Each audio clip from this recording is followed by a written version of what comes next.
And we're live. Hi. Hello. Sorry. Panda's very tired. Sorry, did that burp come through? I don't think it did. Everybody, I'm disgusting. I am a tired blob of a panda. That's fine. We're here to do a live read. Live read. Can I just say thank you to everyone who responded to my query? What if they were BDSM group? I totally agree with Namor. Like the fact that their names don't really have to be changed, it really proves my point, and I don't know why I feel so happy about this. I am so pleased. I was cackling at work today, and then the manager at my office was looking at me like, "Are you okay, Doc?" And I'm just like, I can't tell her what I'm laughing at. I can't tell her what I'm laughing at, but it's so great, and somehow that made me laugh hard. It's great, man. There's some very good ones. Funny. No, but Playhouse 69, I cannot believe it took me almost 24 hours to come up with this, but come on, that's a good one. Yeah. It's a good one. That's excellent. It's an exclusive club. Very exclusive. You have to, I don't know, edge someone till they die to get it. Did I mention I'm extremely sleep deprived? Listen, you guys may be afraid of Bonesaw, but like you don't want to encounter a sleep deprived panda. Like I'm actually like extra social and extra nice and extra friendly. I had like, I had to deal with a couple of assholes today, and I'm just like, hi, how are you doing today? Okay, let's do everything we can. Put on my big doctor pants. Put on my big girl scrubs. My big, no, like, am I a girl? No, I'm not a girl. Put on my big NB scrubs. This is what I love about, like, this is actually one of the things I'm very happy about for COVID. I don't have to dress like a woman anymore. Thank fuck. Scrubs are like unisex, pretty much. I mean, I still get the ones that fit like a 5'4" AFAB who's a little less than 120 pounds, but it's just nice to like not have to like wear fucking blouses. Look, no shade to my fellow female docs who like wearing heels and full makeup and doing their hair for work. I don't know what you're doing it for, man. People spit on you all day. It's just the things go flying in the air. It's disgusting. But no shame to any of them. But I really love the fact that I can just, hey man, I can just live my dreams. Unisex scrubs, shoes, just standard sneakers, shoes like was it like Vans, that kind of thing, and hair. I don't need it. It's okay. Short hair forever. That is something I'm happy about. Mm-hmm. What are we talking about? Worm, supposedly. Right, worm. But you were talking about work. I'm tired. I was just being really social today. That's right, I'm social today. I'm social with you guys. Seriously, thank y'all for weighing in. And I actually, can I just say, I'm surprised that nobody has ever come. Has anyone come up with that thought that the Slaughterhouse Nine are a bunch of perverts? Not that I'm aware of. Why haven't you? Come on. Maybe in certain communities. Okay. Your point is made. Okay. Well, I'm just saying. I'm just surprised that like no one has brought this up. Listen, I'm asexual.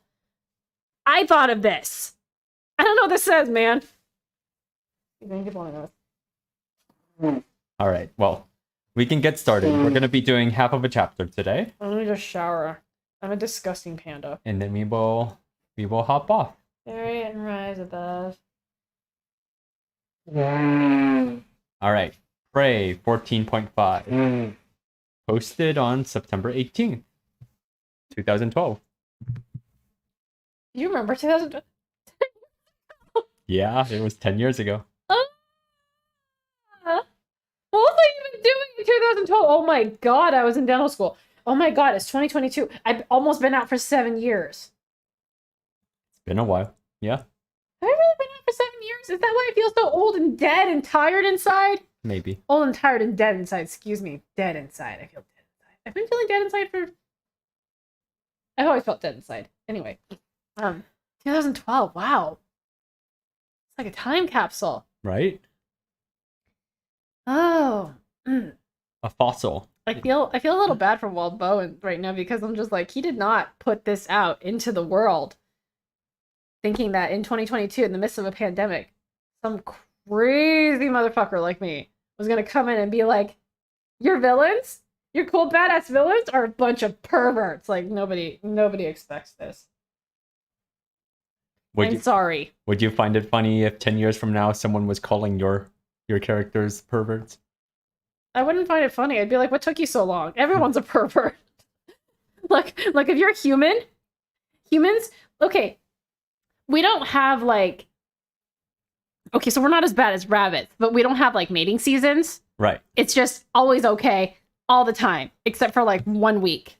Well, it's always okay for rabbits too. No, rabbits ovulate on command. Humans do not do that. Humans, we have like 1 cycle per month. Mm-hmm. So, but you know, we don't have a mating season. We can fuck whenever. Rabbits can fuck whenever, but they're just more successful at like what nature intended. Yes. So I would just, oh my god, my what year was that?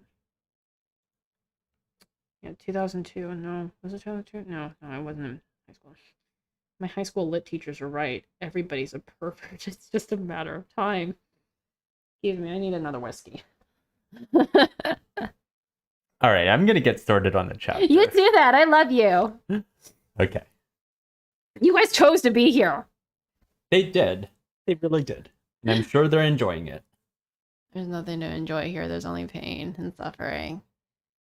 In the time we had remaining. Sorry. In the time we had remaining, I directed my mount as high as he could manage. Oh yeah, she's got the beetle bike. My power gave me a sense of how far I was above the ground. Oh, that's really cool. My range formed a loose sphere around me, and as I made my way skyward, my power covered less and less ground on a literal level. A loose sphere. Yeah, that's what's left of my ice in here. A loose sphere. It wasn't long before my power didn't reach the ground beneath me. A little daunting, being so high when I was so new to flying. I would not survive this. I'm afraid of heights. But I was flying. It was as close to unassisted flight as anything I could hope to experience. I felt what he felt. His every movement was as much an extension of my will as moving my hands, blinking, or controlling my breathing. It was almost eerie, the quiet. The buzz of signals and responses from my swarm grew as quiet as it had been since my powers manifested. I had the capsaicin-laced bugs in my armor, a few hundred bugs stored in my utility compartment and shoulder pads, as well as the outside fabric of my costume. I brought the relay bugs up into the air around me for safety, and directed everything else to find cover. Compared to my dim awareness of the tens of thousands of bugs that I could feel from anywhere in the city, this was almost silent. So she's directing all the bugs to find cover. You know, I almost feel... Does she have access to cockroaches? Yes. You don't have to ask them to find cover. They'll be fine. Oh, for sure. Cockroaches can survive a nuke, right? It was not a thing. Mm-hmm. I mean, I don't know how accurate Fairly Godparents is for this kind of thing, but I remember them talking about that, where the cockroaches survive and like they achieve world domination. Oh, yeah. That was the thing. You remember that? I remember that. Yeah. I don't know about developing sentience, but No, but they would survive. No, but they would survive the nukes. So Taylor, you don't have to hide the cockroaches. You're good there. Oh my god, I saw the biggest cockroach when I was in LA. I mean, that thing was like 3 inches long. My roommate and I were going across the street to the Ralph's to go get some ice cream because it was a midnight ice cream run. And we were coming back. I almost dropped that tub of ice cream because there was this cockroach that was about half the size of my foot. I'm measuring here. I'm sorry, using my hands. Yeah. It was literally half the size of my foot. My roommate screamed. Yeah. It was gross. It was bigger than most rats. It was disgusting. Pretty big, yeah. It was bigger than most rats. Like... Wait, hold on. Can all cockroaches fly or just some? I'm afraid of Googling that answer. Yeah. I'm actually afraid of Googling that answer. I'm imagining a flying 3-inch cockroach. It wasn't flying, but if it had, I wouldn't be sitting here right now. I would be in an insane asylum from like screaming and just being crazy. Okay, I would have lost my damn mind. Ugh. Cockroach. all my coworkers are out here being scared of rats. I'm like, no. Rats, there's traps for it. Cockroaches, if they fly, GG. We're done. We're done. How long had I been relying on my bugs to provide sensory input? Using my own eyes, I followed my teammates as they raced for cover. Like a bunch of bugs. I felt distracted, as if it was something I wanted to relegate to my bugs, while I glanced over my surroundings for potential threats. The plane wasn't as fast as I thought it would be. It appeared from the clouds and crossed the skyline a distance away, and an altitude not much higher than me. Oh, damn. It left a muted roar in its wake, and the payload of bombs. Black specks, smaller than I would have guessed, but more numerous. 50? 100? I couldn't tell from my vantage point, and I doubted I could have made an accurate estimate. The bombs were targeted at the parking lot where Jack and Bonesaw had been. Wait, how did she know that? Hmm? Wait, how does she know that, where the bombs were targeted? Because she's watching it drop. She's literally watching it drop. Yep. Happy New Year! You type that down? The bombs were targeted at the parking lot where Jack and Bonesaw had been. They detonated across the surrounding neighborhood, a carpet of explosions and flame that ripped through everything. In a heartbeat, an area that had been drowning in stagnant water was lit up by fires that rose higher than the smallest buildings. A wash of heated air hit me just moments after the bombs hit. The effect on a flying creature was the same as a wave or a current in water. It took all I had to keep from panicking, to maintain my concentration and control the giant beetle. Rather than fight the turbulence, I rolled with it, letting it push and accepting the instability. As it passed, I focused on righting myself and regaining my sense of orientation. The bomb had hit close to where we'd been, but not so close that we would have been in the impact site. That said, I wasn't sure the heat, or the shockwave, if there was one, wouldn't have done us in. My phone rang.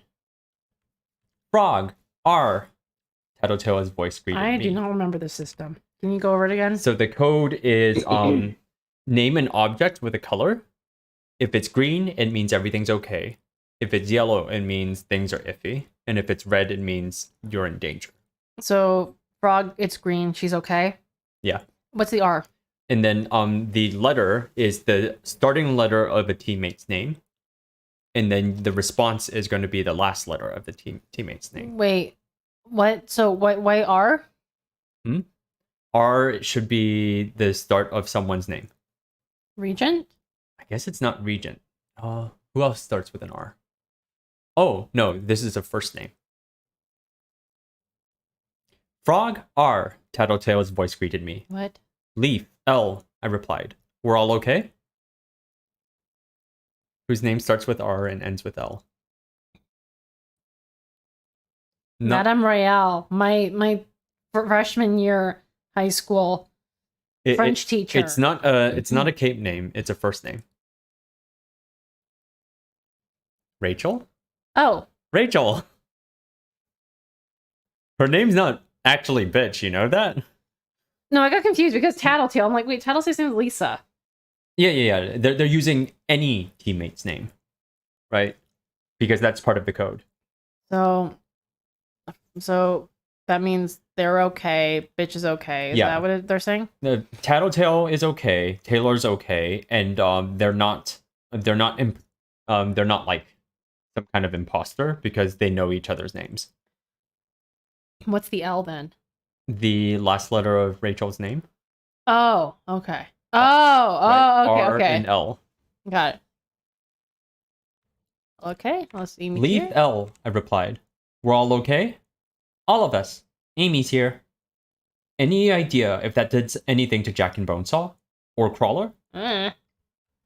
Crawler's probably taken worse. I can picture him crawling into an incinerator and sitting in there for long enough that he can take this. Crawling in my skin of Crawler's like, you don't want to check on Crawler. He's probably got a massive boner right now. You don't want to look at that guy.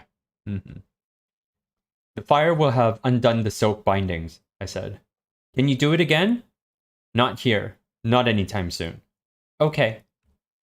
What are the odds that Bonesaw and Jack survived? Too high. I stared down at the inferno. The tallest fires had dwindled, but a carpet of fire covered everything for a 5-block radius. Good job. Cars that had been mostly intact were charred hulks now, and the explosions had torn chunks out of buildings, or the flames hollowed out the interiors. How would he survive this? Who? Oh, who's fair? He. Jack? Yep. I know that was just fan art, but I really just cannot. I cannot unsee the Crocs, the thigh-high Crocs. I'm just like, yeah, a man who wears thigh-high Crocs is gonna be just fine. Unfortunately. How would you survive this? She asked. Or, if you didn't know precisely what was happening, where would you find the most secure cover? I thought back to the options I had considered. The sewer? Or find a bank vault? Not sure if the sewers or storm drains wouldn't collapse, and the bank vault could easily become an oven. Places to look, anyways. We can't get to them if they are there. And they can't get away either. Jack's slippery, but he's pinned down for the time being. Just 1 second. I could hear other voices in the background. A few seconds later, Tattletale was back on the phone. Genesis is already making a body that can withstand the fire. Sundancer thinks she can clear away some of the blaze by flash burning the oxygen from the area, and drawing the heat and flame into her sun. If she can, it might give us some elbow room. What do you want me to do? I asked. Scout. See if there's any clues about the opposition's movement. If you can't figure anything out on that front, track Crawler from above. They'll have some agreed upon place to meet, and he could lead us to the other 4. You haven't seen Legend? No. Then I'd bet he's still chasing Siberian, or minimizing the damage she can do anyways. He can't hurt her, but she's at a disadvantage as long as she has to carry that truck and protect the occupant. Legend will know how to use that. Right. So Crawler will maybe lead us to the other 3. On it. I hung up. I dealt with it against Lung. I dealt with it against Burnscar. Fire was something of a problem when it came to using my power. So few bugs were alive down there. Some had retreated beneath the pavement, or into the lowermost parts of nearby buildings, but the heat and the hot air was killing them. Some died quickly, others slow. I was careful about how close I got, devoting extra attention to ensuring that the beetle didn't perish, or find himself unable to fly as the heat damaged his wings. Amy had made him durable, but there was a limit to how far I wanted to push my luck when there was 200 feet of open air between me and the ground, and a sea of fire waiting for any scenario where I managed to survive the impact. It was a bit of a task to focus on flying. There was no autopilot like there was with my other bugs, and to track the remaining bugs on the ground. The sewers and storm drains were hot, but hospitable. Navigation would be difficult for Jack and Bonesaw underground. Between Leviathan's active destruction of the storm drains and the more passive deterioration as they got clogged with rubble and debris and flooded, there were few spaces underground where the villains would be able to navigate. Had they died? It was possible, and I was swiftly eliminating areas where there was both a population of bugs and space for the 9 to hide. Crawler. I could see him prowling the streets, stoking up the flame without a care. He was headed in the general direction of the parking lot where the heroes were, taking his time, his movements languid. The heroes were still frozen in time, I noted. It was hard to make them out, as they'd been at the epicenter of the blast. Ursa was fading away, and Weld was fighting. Cash and Clockblocker stood frozen in time as Weld defended them against a series of attacks. The boy's skin was glowing from the ambient heat. The fine wire strands of his hair melted into a single smooth layer. He might have been rendered nude as the flames ate at his clothing and costume, but he wore the same fireproof suit as his teammates, the arms and upper body tied around the waist.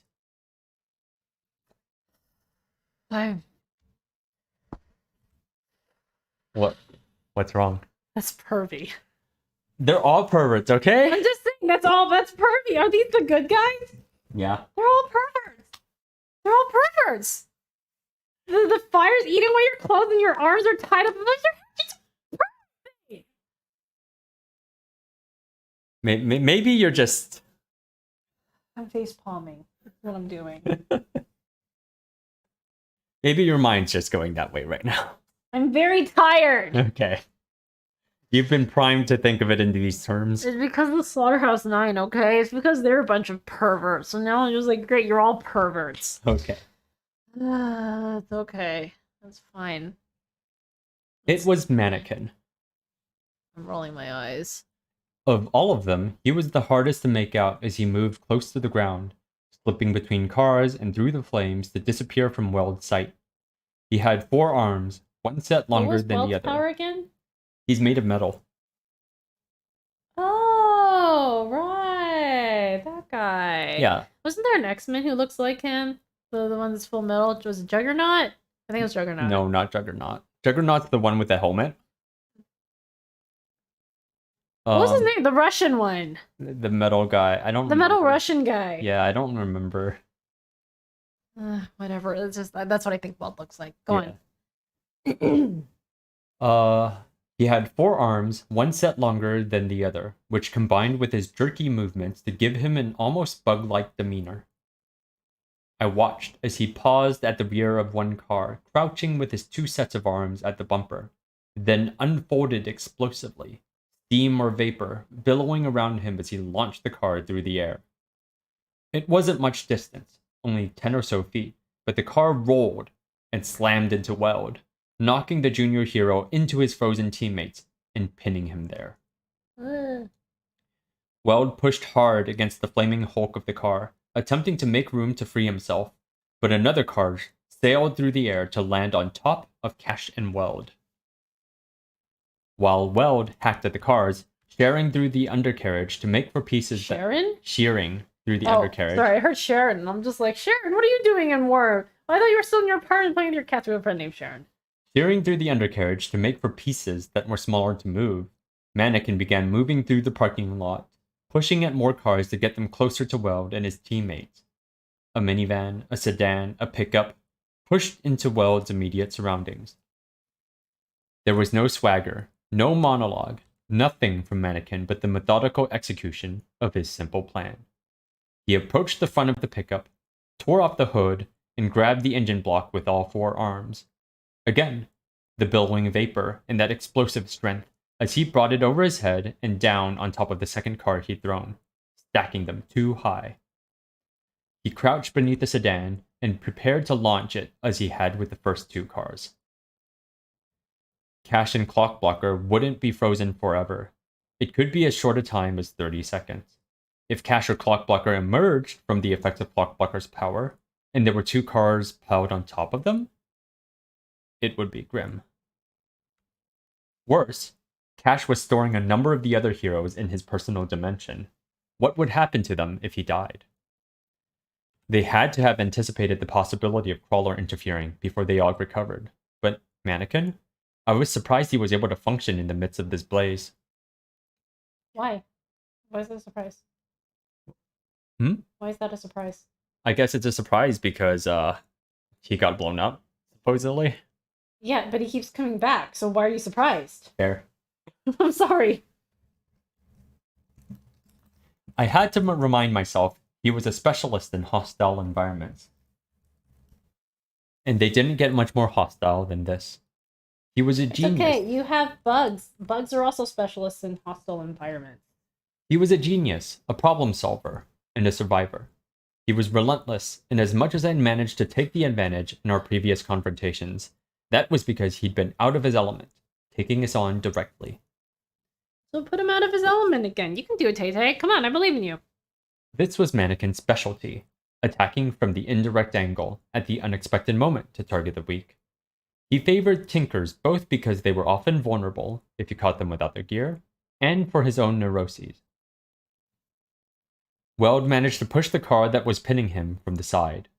Holding the stack of vehicles up over his head, he found a point where he could set his foot without the scorching frame collapsing, and kick the car away.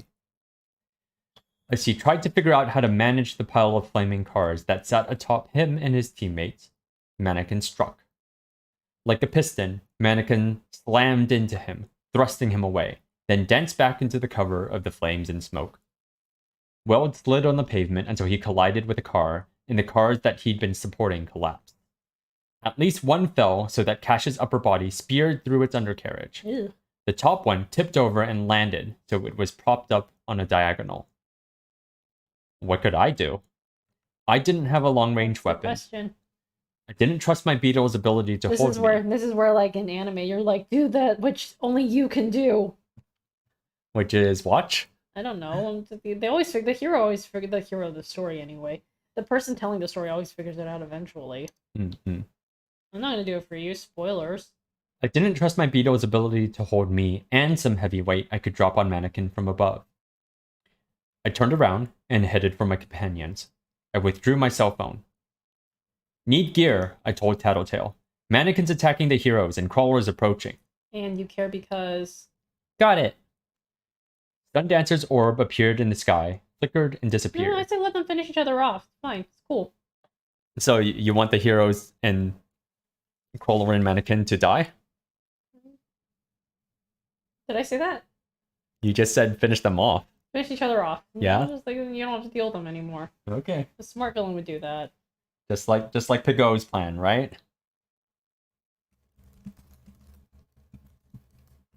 Oink oink. Okay. Sundancer's orb appeared in the sky, flickered, and disappeared. A flare. I headed in that direction. As Tattletale had said, Sundancer was using her orb to try to clear the way. Rue was also using his darkness, oddly enough. The others stood by, watching, arranged so they were watching all potential avenues of attack. I landed, and I couldn't get the beetle's legs under him to brace our landing. He hit his stomach, his legs squashing against his underside. Oh. What? I hurried to get off him. Is he okay? It's a he? Tattletale asked. Amy stepped forward a little. Its legs work through something like hydraulics. When it's flying, it diverts those fluids to the flight system. Do you know how hard it was to make that thing able to fly? It's not like I've practiced this sort of thing. It's fantastic, I said. Really? Thank you. Nerd! Do you think you could work on making him a little bigger while I get prepared? I can supply the bugs. No. I was midway to turning towards Tattletale Wait, when Amy no? refused me. No? What do you mean no? You don't say no to Tattletale. You don't say no to these guys. Come on, these are my buds. You don't say no to them. What you doing? No? If it's the physical limitations of something that big, then maybe No, that's not it. That's not it. That's not it. Then maybe the bulking. nervous system. She's bulking. She's bulking. Yeah. Mm-mm. Like a weenie. Like a chump. Or if you could copy over some flight instinct so I don't need to devote so much focus. That's not the problem, Tay-Tay. No, Skitter. It's not that I can't. I won't. I turned back to Amy. She shook her head. This isn't a luxury. It's not a present from me to you. You said you needed some help escaping. You needed some mobility? Fine. This is it. Right now, Mannequin and Crawler are attacking the wards. Your sister is with them. Oh, that's a good point. I could see her expression change at hearing that. She's tough. She'll be okay. Oh! Not in this case. Oh! No, shh! It's okay. It's okay. She doesn't have to help if she don't want to. It's okay. She don't make her Tay. Don't make her. It's okay. She doesn't want to help. It's fine. It's fine. Let them fend for themselves. Yeah. No, let them do it. Let them do it. I want to see how they do. I want to see how they do. Not in this case. She was stored away in some other dimension by Cash's power. If he dies before he gets her out. She paled. That's okay. That's not a problem. Idiot, I muttered. Can't waste any more time on you. Oh! Wait, did she actually say that in front of you? Did she hear? Did Amy hear that? She muttered it. Did Amy hear that? Possibly, huh? Possibly. Anyway, this is about the halfway point if you want to stop here. Keep going? Are you sure? Yeah, you know what? I'll just stay smelly for a little longer. All right. Before she could reply, I turned to my teammates. I need bombs, grenades, something I can drop from above and do some damage. Oh, I like this development. Here, Ballistic said. He undid one of his belts and handed it to me. 6 grenades were placed around it. It was too wide for my waist, so I hung it around my neck instead. Oh, Tay-Tay. Too skinny. Amy stepped forward and put her hands on my bug. I went out of my way to ignore her. Take this, Trickster said. He drew a small handgun and handed it to me. He pointed as he explained. 10 rounds, thumb safety, grip safety. Why are you using your tattletale voice? Eh? I thought I was using my Trickster voice. Oh. Oh well. Thumb safety, grip safety. It's my spare. It was heavier than it looked. There was also a weight to it that had more to do with what the gun meant. I stuck it through one of the loops in my utility compartment. Oh my god, your first gun, Tay. I'm a little excited for you. That I hadn't used since I started out. Villain graduation, you have a gun. Sorry. Then double-checked it was firmly in place. Thanks. I turned and climbed on top of the beetle. Can't make any promises, but flying should require less of your attention, Amy said. Okay, I said. So you focus on helping my sister. I'll help anyone that needs it, I said. With one false start... Oh man, Taylor, you are trying so hard. Oh my god, the morals. Oh no, this is not gonna go well, man.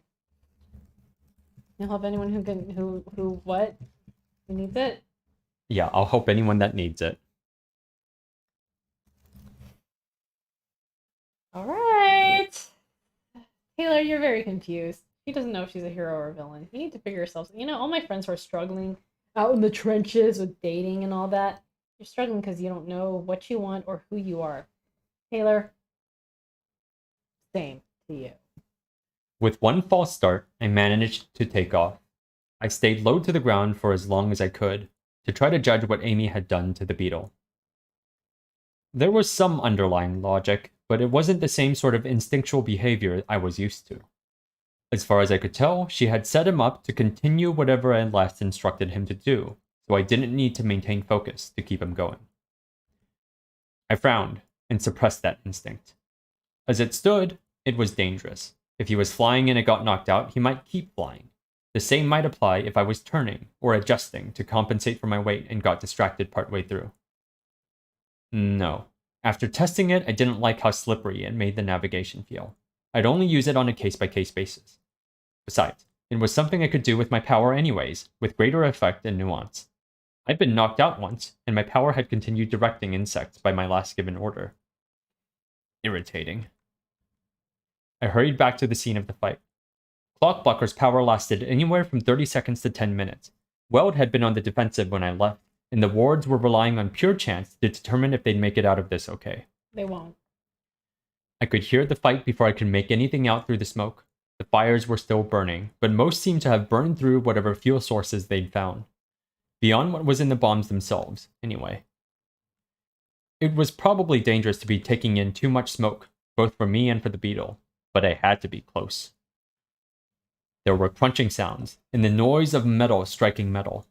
I directed the beetle around one particularly thick cloud of black smoke, and saw Weld hacking the cars to pieces, his arms a pair of oversized blades. Mannequin threw a car at him, and Weld lunged forward to slam it down into the ground with both hands. Mannequin used the opening to leap forward, his feet momentarily resting on Weld's shoulders, before he hopped down to the ground. Spools of chain unfolded in Mannequin's wake, and he bound Weld, dragging him away from his allies. Weld had undone much of Mannequin's setup, but there was still one flaming truck leaning against Cash. It was heavy enough to crush Legend's teammate beneath it if Clockblocker wasn't quick enough to reach out and freeze it. Carefully, I positioned myself, noted the wind, and then grabbed the grenade from the sash that hung around my neck. I really shouldn't be using this without any training, I thought. At least she knows that. I pulled the pin free, then dropped it straight down. Wind carried the grenade further than I expected. It landed somewhere a few feet behind Cash, rolled, then detonated.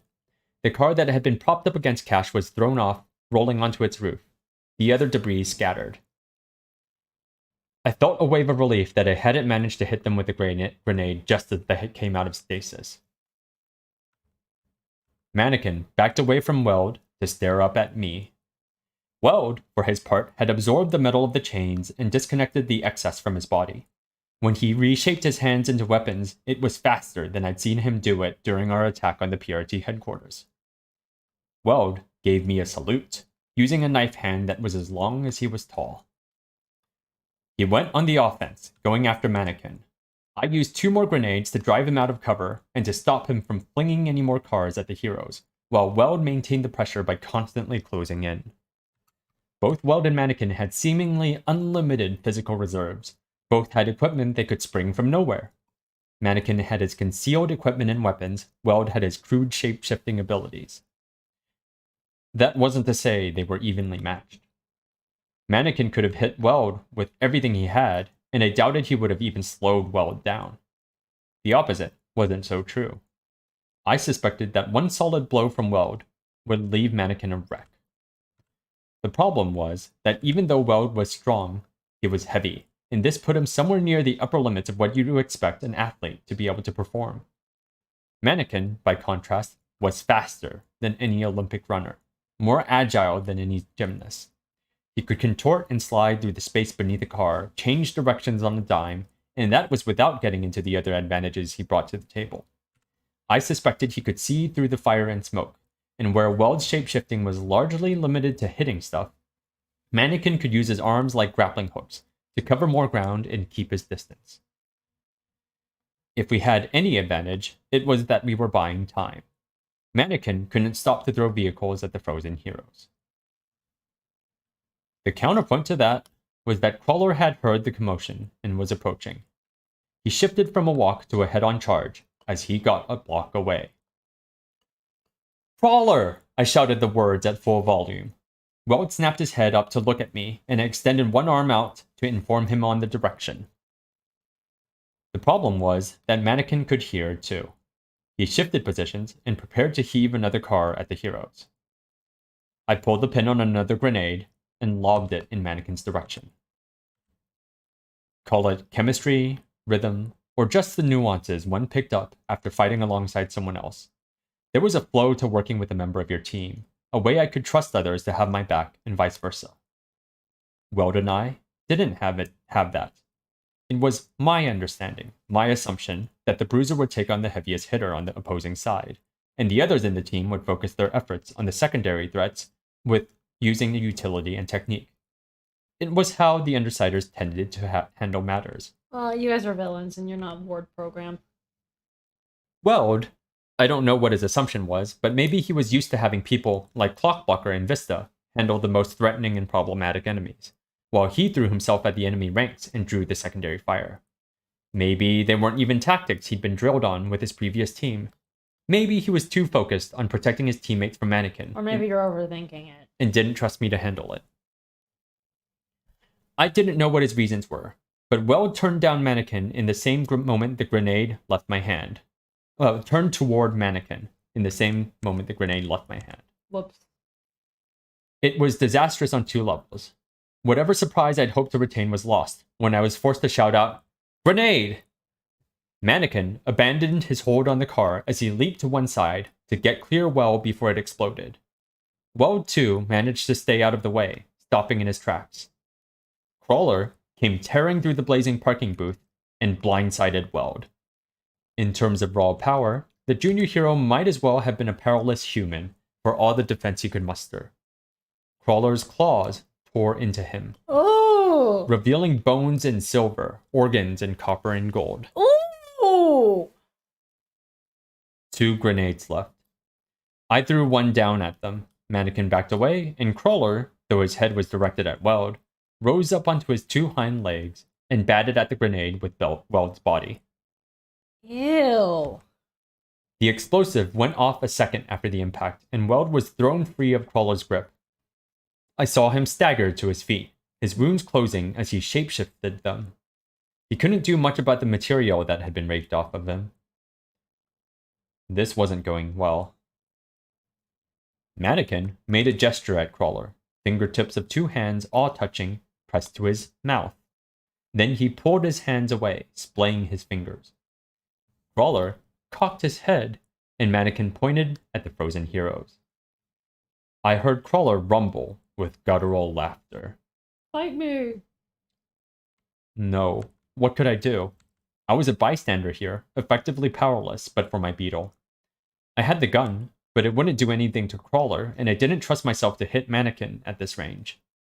I had a single grenade, and I knew that wouldn't even make Crawler flinch. Crawler spat a caustic spray onto Cash and Clock Blocker. I could see the mucus fizz and pop from my vantage point high above. If I used a grenade, could I clear it away? Or was it too viscous? Would I be losing something I couldn't afford to throw away? I didn't get a chance to see. Cash came to life. I couldn't even imagine what went through his mind. He went from disengaging from a fight with Jack and Bonesaw in a flooded parking lot to facing down Crawler and Mannequin in the middle of a sea of fire. Maybe good luck. I hope you're adaptable. Maybe he'd anticipated that, but he couldn't have anticipated the acid spittle. What? Holes began to appear in the fabric of his fireproof costume. Ew. He managed to maintain his composure. I had no idea how. I couldn't imagine how it must have felt to be down there, feeling the heat and smoke coming in through the widening holes in the fabric. He began using his power, calling up the shadowy geometry that would deposit the heroes onto the battlefield. The two members of the Nine, it seemed, didn't intend to give him the chance. Both charged for the hero. This time, at least, Weld took on the heavy hitter. He leaped at Crawler from the side, his hand becoming needle-fine as he plunged it into one of Crawler's largest eye sockets. Ew! I knew that Crawler could dodge ballistics hits. He must have seen Weld coming, and simply not cared. The needle barely penetrated Crawler's eye, but Weld used the leverage to wrap himself around Crawler's face. I drew the gun and leveled it at Mannequin's back. He was running in a straight line. I remembered to click the thumb safety, squeezing the handle with both hands to get the grip She knows how to use a gun? I guess she does. I don't know how to use a gun. Squeezing the handle with both hands to get the grip safety on the back of the gun, and put him in the crosshairs, leading just a bit. I could remember the tip you always heard in the movies. Squeeze, don't pull. Exhale as you squeeze. What movies are you watching? I don't remember this. I miss Training. Yeah, I actually haven't heard of I haven't heard any of this stuff either. Yeah. Well, this is what we get. I mean, we're from California, so the gun laws are like, it's not like you can just learn how to use a gun out here. Visions of the dead Mannequin had left in my district flashed through my mind's eye. The paramedics, the bitchy old doctor, the people he'd gassed. Oh my god, you are a bad guy. You're still remembering stuff like this. My god, I'm a bitchy old doctor. My people. I could feel the recoil jolt its way through my arms to rattle my body at its core. Mannequin fell. How the hell did I manage that? Between the recoil and the shock of what I just managed, it was all I could do to stay seated. I aimed and fired again at his prone form, the shot going off just before he rolled to his feet. I couldn't make out if I hit or not. Crawler was distracted just long enough for Cash to bring out the first heroes. Glory Girl, Prism, Miss Militia, Triumph. Weld tumbled to the ground and switched targets to the retreating Mannequin. Maybe he'd coordinated something with the others. I couldn't say. Glory Girl, in her all-concealing fireproof suit, certainly seemed ready to serve as the frontline defense. I was so busy tracking Mannequin, looking for an opportunity to shoot him again, that I nearly missed what next. What happened next? Crawler got close enough for Glory Girl to swing a punch. She took the bait and swung, then twisted in midair to deliver a kick. He pulled just out of reach of both hits, then opened his mouth to retch spittle and bile all over her. Ew. It had the same effect on her costume that it did on Cash, only far, far faster. In moments, she was down to the skin-tight costume she wore beneath her white and gold dress, her force field protecting her. I pulled a grenade free. Maybe it could distract him long enough for her to. Crawler surged forward, slamming his head into her. Like a spiked volleyball, she slammed hard into the ground. Yay! I could see her skin turning red, then black, where the spittle had covered it. Ugh! Ugh! Flesh melted away to reveal muscle. Oh, Then the acidic vomit began to eat away at that. ew! Ew! She screamed, frantic, thrashing, oblivious to the flaming patches of ground that she was rolling into. The bugs I'd placed... Yeah, priorities. I'd also freak. The bugs I'd placed on my teammates told me they weren't close. Glory Girl and Cash were down and needed immediate medical attention. Cash had managed to call in the rest of the Protectorate in the remaining wards, but he'd collapsed into the arms of one of the adults. Crawler paced forward with an almost anticipatory slowness. I could make out his tongue licking around his lips. Ew! Ew, he's gonna eat her! This was going south fast, and I wasn't sure what I could even do. End chapter. Ew! Oh! Gross! What? I guess I didn't have too much to say because it was pretty actiony. Yeah. Oh, a lot happened there, huh? Oh, gross! Ew! Ew! Acid spit. Ew! Remember when Crawler was saying that he could lick out your eye? Blech. Okay, so that's not what I pictured. I pictured like him actually using his tongue as like a prehensile tongue, and like like a weapon. It like stabs you in the eye. It pulls out your eyeballs, just like plucks it out. Mm-hmm. Like when you stab a grape on a toothpick. That's what I was thinking. Not this. Well, action-packed chapter. Yup. We're gonna hop off, but if you have any comments or feedback, go ahead and leave them in Discord or on YouTube. And as always, enjoy. Panda and I are gonna go relax and shower. Good night.